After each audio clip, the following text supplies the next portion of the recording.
Russell viper এই সাপের বিশেষত্ব হচ্ছে এরা খুব বিষধর।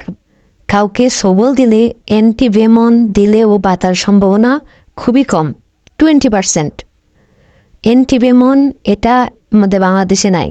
আর এই দেশের জলবায়ু প্রকৃতিতে এর কোনো অবদানও নেই।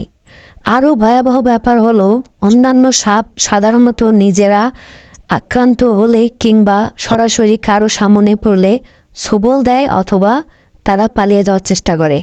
কিন্তু রাসেল ভাইপার দূর থেকে মানুষ দেখলেও তেড়ে আসে আর কামড় দেওয়ার চেষ্টা করে।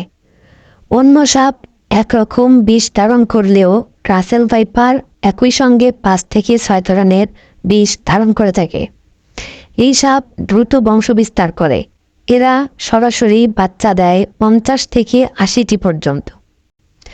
সম্প্রতি এটি রাজশাহী, নাটোর, পাবনা, মানিকগঞ্জ, মাওয়া, পদ্মার তীরবর্তী এলাকায় এই সাপের উপদ্রব বেড়েছে। কিছুদিন আগে তিস্তার পাড়েও এই সাপকে দেখা গেছে। তাই সরকারিভাবে যদি এই সাপ নিধনের উদ্যোগ না নেওয়া হয় তাহলে বর্ষার মৌসুমে সারা বাংলাদেশে এই সাপ ছড়িয়ে পড়ার ব্যাপক সম্ভাবনা রয়েছে। তো বন্ধুরা, আপনারা আমার এই ভিডিওটি শেয়ার করে দিবেন এবং সবাইকে এই সাপ থেকে সতর্ক হওয়ার জন্য বিশেষভাবে অনুরোধ করা যাচ্ছে। আসসালামু আলাইকুম।